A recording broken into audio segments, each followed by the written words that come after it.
That's going to be joining us tonight.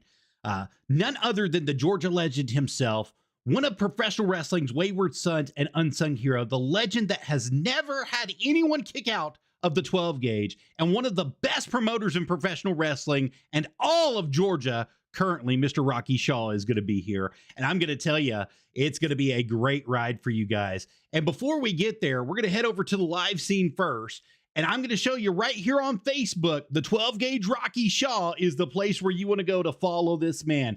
Go ahead and get him a follow right here and send him a message if you want to talk to him directly. And then also on YouTube, he has the @12 gauge Uncut podcast, and he will be here. Without further ado, let's get right into it with none other than Mr. Rocky Shaw. Mr. Rocky Shaw, how are you doing tonight, sir? I'm doing awesome, Joseph. How about you? I'm doing wonderful. Thank you for agreeing to be here, first of all. So Mr. Rocky Shaw, I have to ask you about your journey in wrestling from your very humble beginnings. How did you break into the business? Who trained you? And how has the ride been so far? All right. Well, first of all, let's drop that mister. Just call me Rocky. I'm not that old yet. So, and hopefully I never will get old enough that I'll demand to be called mister. So, with that being said, let's see if I can start off where you were. You launched some questions at me there. So, who was I trained by? I caught that part. So I was actually trained by, I started out, this is kind of a really, well, I guess it's not such an odd story for most of you guys. All wrestlers start out because we're backyard kids, right? Everybody really starts out, even though we said, you don't try this at home, you did. Everybody's tried it at home. Yes. So I started out in Sherwood Forest in Rome, Georgia, my best friend's granddaddy had basically a set of pine trees that almost made a perfect ring. The way they were laid out. We started wrestling on the hard ground, and me and him every day after school, book bags down at the right at the edge of the driveway we got dropped off at. We take off, we get our drinks or whatever on, and we head down and we plan out our wrestling, whatever. And, we bring some of the other neighborhood kids in. They didn't stick around very long. They did not enjoy this as much as we did. So we had a ball. We'd wrestle until dark. I wish that I had the cardio that I had then, continued into the ring, but we did. We got injured every now and then. I got some broken ribs jumping off doing a splash from a tree onto my buddy. But those are the things. So then I kind of got started a little bit later in life. I was in my 40s when I actually decided the opportunity came in. I'd gotten probably the best shape of my life, and a gentleman by the name of David Holbrook was running a kind of an outlaw promotion called RWE at the time. The guys weren't really trained. They kind of had a semi-trainer, and at that point in time, I'd already learned Jeet Kune Do. I was well-versed in martial arts. So I came into wrestling a little strange because I was already a shoot fighter. I knew how to fight just well. Now, how to not hurt someone doing it was a whole different situation. So I became, I kind of got into that. Big Cash, Caleb Ogles, was one of the guys they had actually training from there. He had been training with Mike Golden at the time. And so Cash kind of trained me, and it's funny, the older guys, even David Holbrook himself, kind of wrote me off as I'm the older guy. I probably don't even belong in the ring with the 20-year-olds, in the mid-20s and so forth. But Caleb was like, "Oh, Rock, you got it, come on." And I kept up, and I'll probably say easily surpassed any of those that were there, to the point where I got myself noticed by the promoters that were running KLT at the time, Sean Ambrose, Todd Zane, and War Daddy. And so I get a call after I kind of really it took RWE as far as I felt like it was going to work for me, or I was going to do anything for me. And I actually probably decided that was probably all that was going to happen. I'm at the gym one day, my phone rings, and a guy by the name of Tony Potts said, "Hey, I've got a buddy called named Sean Ambrose. Do you know him?" I said, "Yeah, I know who Sean is." And he said, "Sean wants to talk to you." And so he said, "Would you willing to talk to him?" So he gave me his number. I call Sean. Sean discussed me. He said, "Well, have you really been formally trained?" No, I'm honest with him. I have not had formal training. And he says, "Well, we've talked to KLT. We want you to start. We want you to come in, and we will train you." Well, I knew Mike Golden was not the cheapest thing to do, to train with. And my problem at that point in time is, at that point in time, me and my wife were both working, but she had a condition called polycystic kidney disease. So she was having to get a transplant, and their money was not going to be an option that I had something to spend, especially on me and myself at that point in time. So we discussed that, and Todd and Ward Eddie and them come up with a situation where basically I would work with KLT. I'd be exclusive to them at that time, and they would train me. That would be my, I would trade off that for the training. And so we did that. I went to a lot of training, and Mike's not old. I mean, he's a little too old to be taking bumps at this point in time. Well, he had someone called Bobby Moore. Bobby actually did a lot of my training at that point. Probably 7-8 months into that, someone that you're going to be very familiar with that used to be in the WWE came into my life as an opportunity, Jimmy Wang Yang. So Jimmy was going to be working with Jazzy there, and Todd had talked to Jimmy, and Jimmy agreed to actually take me on as a favor too, and I could work with Jazzy, Pepper Bottom, Zach Mosley, and Chris Kamikaze came in for a little bit of time during there and trained with us. So that's kind of, I will give Jimmy credit to, my basics come from Bobby Moore, I would say, for the most part. And then the more advanced skills that I got, understanding the storytelling, how to put a match together, that would have been Jimmy Wang Yang. And I'd be remiss, there's so many people I've got to work with that are legends that had so much time to put into me to teach me different things. The Butcher Bobby Hayes taught me a lot. Mr. Atlanta 2, Mr. Atlanta 1, Mr. Atlanta had done a lot of teaching me. Me and him are not on good terms right now, which, he holds a grudge, but I still give him his credit and his flowers. He did a lot of teaching for me that I learned today and that I'm implementing into my everyday psychology in the ring. Well, that's been a heck of a ride. I would especially say from being a fan first, and now to being to where you're able to host your own show, being a multimedia sensation, a social media sensation. You have just taken it by storm. Tell us how and what drove you to want to give back to the business, knowing that there's a lot of people in the journalism business that aren't accepted into the wrestling business.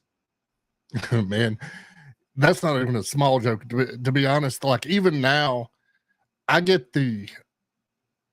so much rejection for the fact that when I got into the ring and my promotion skills, along with where I was set up and the opportunities given to me by those people that I spoke about, I went straight to the top really quick. And with the fans, that entails in this day and age a lot of jealousy. There's people that have been doing this for 10, 15 years, and they are probably better wrestlers than me in the ring physically, or maybe, what they can do capability wise. But there's other factors they didn't have that got me where they didn't get to quicker. And so, my understanding of the social media and the marketing and how to reach out to people and how to connect with people, I'm very genuine, and I still think a lot of people now in this day and age forget in wrestling at one time was kayfabe, and it was so important. Oh, 100%. But now the curtain's open. People can see you. If I'm at Walmart, someone's going to post a video of me at Walmart. Right. So there's the very fine line of Rocky Shaw, the man outside, and Rocky Shaw, the wrestler. They can see through that wall now. So you have to have a different approach where they both understand that, let's see somebody I can think of right off the top of my head. Tom Cruise is an awesome dude. If you ever see him, he's really short. He doesn't look near as big as he is on movies. And he's also not that guy that you see on the movies. He's not a vampire. He's not, Right. he's not in a jet plane. He's not Maverick. So we have to understand that we enjoy our time as suspended belief, but we have to understand that we also have a job, and what we do for you is, we do sacrifice our bodies. Those bumps are hard, but we have to learn how to find a way to genuinely connect with our real selves to our audience and fans. Well, see, that's very important because Dr. Tom, who actually I did his social media class and learned a lot from him in JPWA, he told us that if you could talk, you didn't have to wrestle. But if you could wrestle, you never had to talk.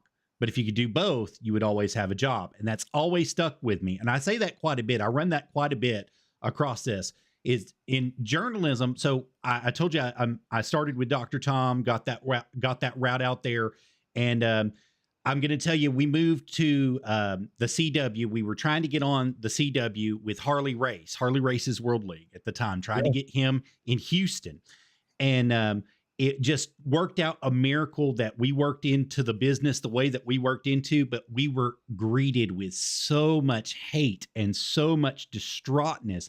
And so, I mean, it's like we were the enemy from day one. So I know that you felt a little bit of the blowback too. And there's always going to be somebody who has an opinion about what you're doing now versus what you did in the ring 10 or 15 years ago. And we came from a media side. So I know the whole media journey from it is we're complete outsiders coming in, but we want to be a part of it to the best that we can. And just like you said, there's a whole different side of the business where it's just like you said about Tom Cruise, where he's an actor first, but whenever he's off duty and he's a different person. And the person that really opened that up to me was Harley Race. Harley Race opened us up with open arms, and he told me the truth. He said, you're going to be hated from day one. Doesn't matter where you go, what you do, you're always going to run into people that are going to hate you. And he said, what you're going to have to do is you're going to have to win them over, and you're going to have to do it by being consistent with them and at least being fair with everybody. Even if you're hard on them, you got to be fair with everybody. So that's what we do. Do you have any thoughts on that, sir? Oh, absolutely. I'm going to say something right now, and you're going to notice we're probably going to lose 5 people watching right away. Is your haters are also your fans. Yeah, they are. They're still watching. There's somebody right now that will cuss me from one end to the other every time he says my name. And I guarantee you they're watching this podcast right now. They watch everything you do. Yeah, absolutely.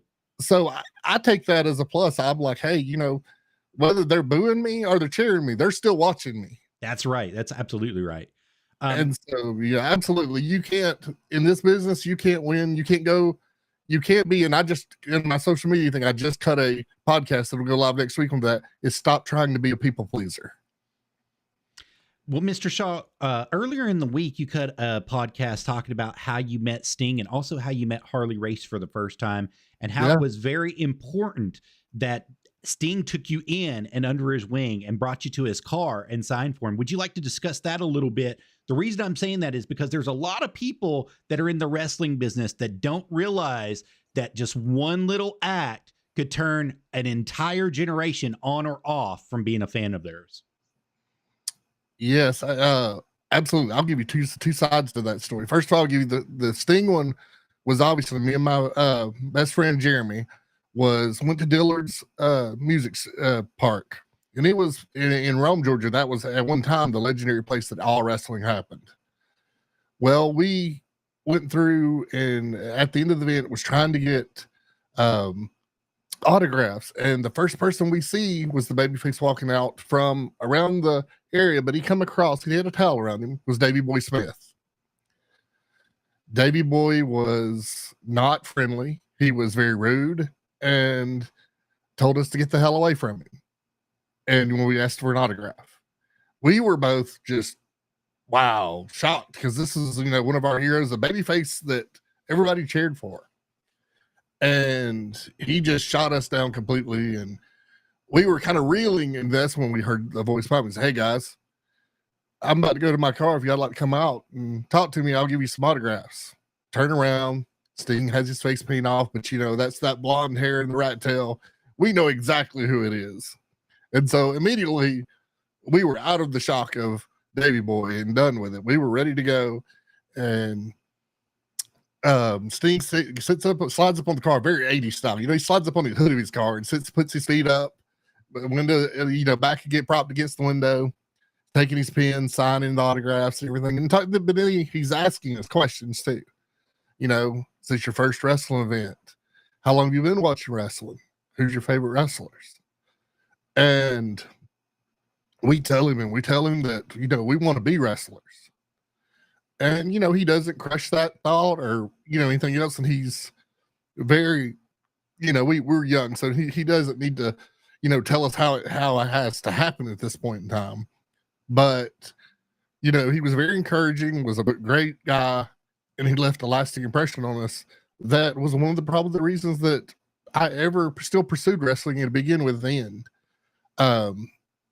And to say that, and you said that what it means to one of us to make a impression on people, as last, one of our last shows in Calhoun, Georgia, we ran a Forever Pro show, and one of the family members of Dan the Man, which is our announcer, I didn't know he was a family member of Dan's at the time, but it was his brother and his brother and his other brother is handicapped, and he's nonverbal.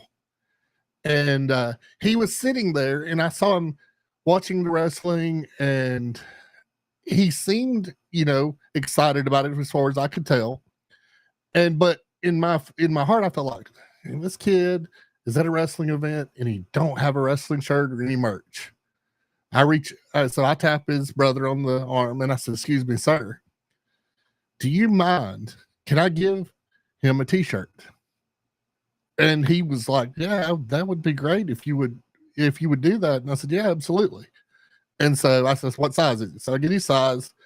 I give him the shirt, and you could just see, even though he was nonverbal, he was lit up. He was excited. And I was glad to do that because I wanted to leave an impression. So Dan calls me or tells me at the next show, he said, do you know this kid? And I said, yeah, I remember the kid. He says, well, I want to tell you what that meant to him. He said he went home and was showing it to everybody. He slept in the shirt and everything else. He said that changed his entire world. And for me, that was the coolest thing. I don't care about the $20 I could have got the shirt for the t-shirt. It was cooler to know that I made a lasting impression on someone in this business, no matter how small that was. And it doesn't matter where you go or what you do, that person is going to support you no matter what, forever. Yes, absolutely. Doesn't matter if you're good or bad, if you're a heel or you're a baby face, they're going to support you forever. Yes. So we met, we're just name dropping here. We got to meet Matt Cardona at Carnes High School earlier in the year. Now we've met him a couple times before, but we've always got a chance to talk to him and get his dates and try to put them out there for him. And he's just real rough and gruff around the edges. He's always, hey, what do you want? Hey, I've got paying customers behind you. Move out of the way, and I'm going to get them, and I'm going to come back to you. But he always comes back to us. So, and he said it kind of rough to us whenever we were there because he had a line, and we were in line waiting to get to him. And he made us wait about 25 minutes. But he came over to us. He said, look, I'm sorry for making you wait, but you got to realize they're paying me. And he said, I know that you're wanting to get my dates. You always want to get my dates. You're always ready for me. He said, but I've got to take care of them first because they're going to be the ones at the end of the day that will either remember me forever or they're going to remember me as being bad to them forever. And I have to make sure that their money is just as good as you waiting for dates on me. And that hit me like a ton of bricks when he said it. Just one little lasting impression that he had in that line. If he would have taken me and just bull crapped with me for 10 minutes before getting to them, he would have drove somebody off because they wouldn't have wanted to wait on him. And he knew I was going to be willing to wait to get what was going on with him. So you did absolutely the right thing. And it built a fan for life for those people that are just right behind me, you know? So Yeah. I'm extremely proud. Now you mentioned something just a second ago. You mentioned one of the hottest promotions in Georgia currently, and also in Tennessee, because you were in Chattanooga, Tennessee, just a couple of weeks ago at the VFW. You mentioned Yes, we Forever were. Pro Wrestling. So let's talk about that for just a minute. I'm highly impressed with the work ethic and the talent that's out there in Forever Pro Wrestling. Is there anyone in particular that shines out and stands out to you, and what makes that promotion so special? Well, the thing with Forever Pro is there's not just one person. We've got so much great talent that, I mean, I'm envious of the great talent that we have. I mean, so I can only imagine that. I know we've caused a stir, and if I was the other promotions, I'd be terrified too. I mean, you've got, I would first say Kevin Ryan. This is Kevin Ryan's baby. If you, and I know you saw Kevin Ryan work. Oh, yes, sir. Kevin is amazing. He doesn't get the credit that he deserves at this point in time. He's young and still has so much more to do. And if I have anything to do with it, that boy's going to be at the top, you know, sooner or later, because I'm going to help push him as far as I can actually get him to the moon. But along with the other guys too, there we have Chris Kronk, and Chris, I mean, he's one of those people that you hear people say, dude could wrestle with a broomstick and make it look good. Chris is that guy. And Chris is not selfish at all. He's going to take care of everyone in the locker room. He is the locker room leader. He just has that where people are going to go to him. Amazing dude. Whether he's working babyface or heel, he can do either one so well. When you go to then Jameson Shook, he just got on the Power 5 yeah, he sure PWI. Did. And there's, I mean, you know, Jameson's energy. I mean, and I don't know. I don't think you were there at the last, it was not the VFW, Sweet Melinda's. I wasn't at Sweet Melinda's. Okay. He had a match where they came up with a game of Uno inside of a wrestling match. I have never, and for me, you know, initially that old school side of me was like, what in the hell is going on? doing? Right. But I'm watching the crowd, especially the younger crowd, just enamored by this creativity and what they're doing in this match. And I'm like, these guys are geniuses. They thought of a new way to innovate a wrestling match that we've never thought of. And not to mention had the balls to actually pull it off, you know. So that's the things that I see now is like so much creativity in Forever Pro. And Kevin just encourages it. I mean, he's never, we get together, me, him, Ben Thrasher, big shout out to Big Ben. We couldn't do what we do without Ben's booking skills. Ben has, you know, with me, him and Kevin sit together, and I just, you're talking about a terrible three. If you were talking about any other promotion, if you want to come up against three minds of wrestling, I mean, you know, they're watching right now and they're mad. It's the three geniuses of wrestling. Come on, don't lie to yourself. Well, thank you for putting us over on that one. But yes, I will say, yes, I will agree. There are three geniuses there, sitting there, coming up with wrestling stories, how to innovate, and we're listening to the wrestlers. Hey, guess what? Bookers never listen to us. So now they're talking back to us, and we're taking these ideas in and going, hey, what else could we do? And how do we cultivate that? And there's so much difference. I've never been in a locker room in the back without the guys bitching and moaning about the drama and everything else.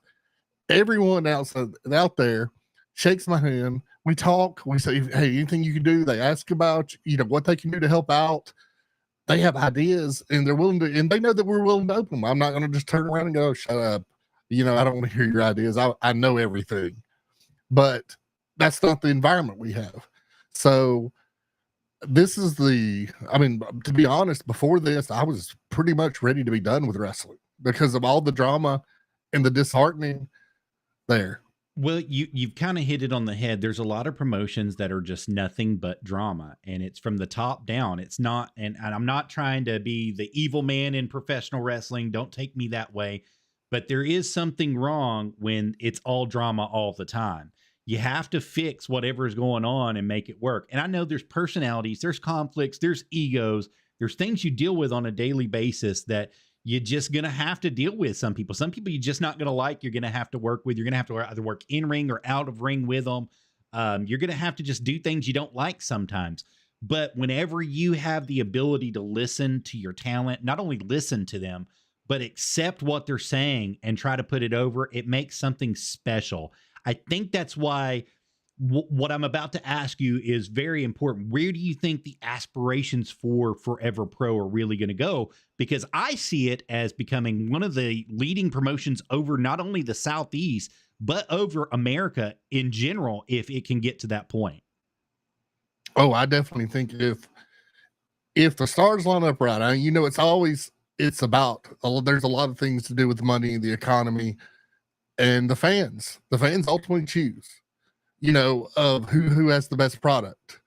And I definitely think we have what it takes to, for sure.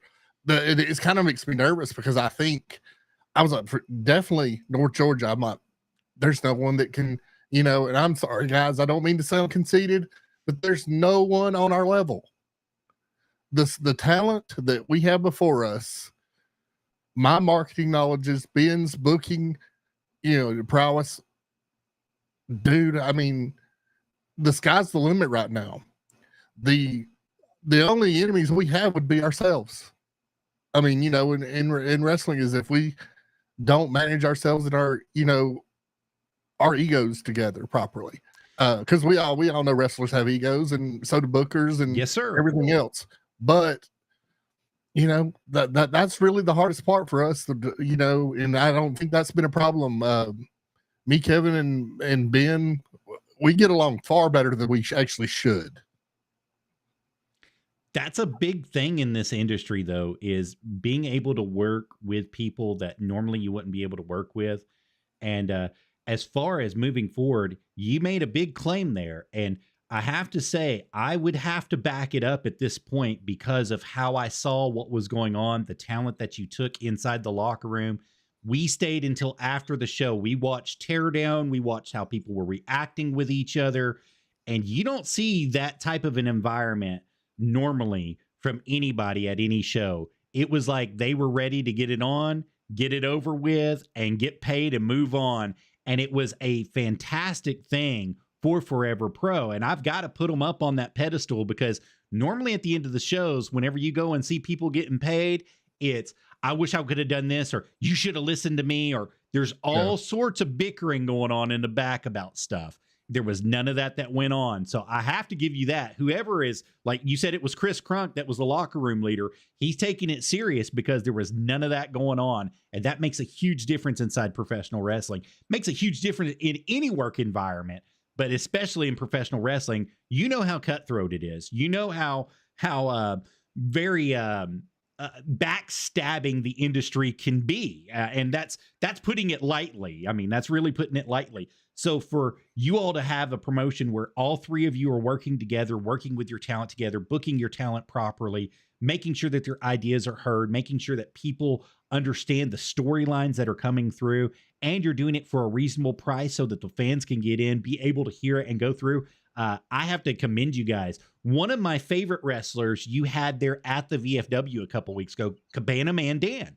And I'm going to tell you, he's an Alabama legend, but he is absolutely one of my favorite wrestlers. You could put him in the ring with a paper bag and he would make it entertaining. And he did. He made that match that he had extremely entertaining and well. And I got to speak to him afterwards, like we always do. And Jason always comes and he talks to me about something. And he came out to the car, spoke to me for a few minutes. And one of the things he said was, I can't believe how peaceful it is here. That is huge coming from somebody like him. Huge. Yes. So you guys are definitely on the right track. Let's hope that you can keep it up. And I think that you guys could take over if it comes through. Mr. Rocky, for everyone here watching online, I'm just about out of time. I've already showed your YouTube page, but just to reiterate, can you let them know what your YouTube is, also what your Facebook is, all your social media where they can follow you at, Spotify, all of it? You can find me. Most things are like my Facebook. Just look up Rocky Shaw.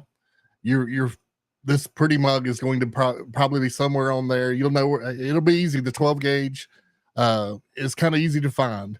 Now, as far as YouTube, it's 12 gauge uncut is my YouTube channel. So you can look there, and he showed you the links on there beforehand. So you can just review back on those.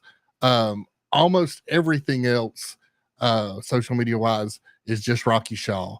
But usually if you do a search, I keep up the YouTube channel. I uploaded my 510th video this week or earlier today. We are at 341 subscribers. So I'm pushing hard for the 500 that, is that first step. And then that 1,000 is the step that, where I really want to be sitting, because as well as I do with this, guys, support us, because as creators, it costs you nothing to like and subscribe to us. Right. But can make the world of difference to us for you just taking that 1 second. Also speaking about that, as a creator, do you have any merchandise that's available that anybody can get from you, including Forever Pro? There is Forever Pro. So if you want to come up to one of the shows, we will have one. We will be at the VFW in Chattanooga this Sunday, and we will actually be in Calhoun, Georgia on Friday. So we have the Forever Pro hats. We will have Forever Pro hoodies. We have Forever Pro shirts, and I have a limited supply. Everybody has bought my large, extra large. I have a lot of small and mediums right now, because I don't know what it is, but wrestling fans do not come in small and medium quite as often. So, but I do have a lot of small and mediums. If you want to hit me up, I'll make you some deals in small and mediums, because I need to move some stock to actually, as we said, wrestlers, we take this out of our pocket to order them. So, I have to have some of that money to go back in to reorder stuff. So, but as again, Forever Pro, we got the shirts, we got the hats, we'll have all that merch available. We probably will have a website available that you can do some online ordering from at some point in time. We're still kind of discussing whether it's just so hard right now, to discuss whether Facebook is so much more dominant than the people really go to a regular website anymore. So we're still kind of discussing that and whether it's a viable option. Now, you mentioned that there's going to be 2 shows taking place, one at the VFW in Chattanooga off of Amnicole Highway, and then the other one's going to be in Calhoun, Georgia, you said? Yes. What's going to be the ticket pricing for those to get in general admission? The general admission, boy, I was on you to catch me, because Ben does much of that. So I believe that it's $10 general admission on there, and then is the general admission, and I think the front row, right now, we have some deals at 25 for the front row, positioning for that as well. So it's on the poster, and I apologize, because I did not review that beforehand. It's not a problem. We'll correct it if it's wrong. I'll make sure that we get on air and we'll correct it directly through Facebook. You guys can follow it. We'll make sure that we do it. Now, before we go, is there anything you would like to say to anyone who wants to have an opportunity in the business, the wrestling business, in any shape, form, or fashion, or social media and marketing? What could you say to them to encourage them to make sure that they succeed in life? Believe in yourself. First of all, you've got to learn how to believe in yourself. You've got to learn how to listen. Now, that doesn't mean to listen to anybody. Find a reputable someone. If you're going to have someone train you, someone that knows the business, that has produced wrestlers that actually have went on to do things. And not a guy that's just said, hey, I've trained some wrestlers and I'll train you for $5. That's probably not the guy that you want to. You're going to get hurt, and by the end of the day, it's not worth it. So believe in yourself, find someone reputable, and then work. If it's something you truly want, work your ass off for it and do whatever it can. Your journey will not be don't listen to everybody else. My journey wasn't like Ric Flair's. My journey wasn't like Mike Golden's. My journey was Rocky Shaw's. And don't compare anybody else to your journey for that. It's your journey. How it works is up to the fans, and they can lead you anywhere. Absolutely, Mr. Shaw. I absolutely agree with that 100%. Mr. Shaw, before we go, our last question for you is, do you have any interesting guests coming on your show here recently? We saw a nice little cryptic tweet about one John Cena. We just want to know if it's the rumors are true. Oh, well, no, actually, it was having some fun. So it was the "you can't see me" technique that is actually a playback. Actually, I did on several years ago when I did a vacation, and I posted a picture of me and John Cena having a drink together, and it was just an image. And imagine how many people that actually were looking. They were like, "I can't find him." I like so many comments, and I was like, "Yeah, that was kind of the idea."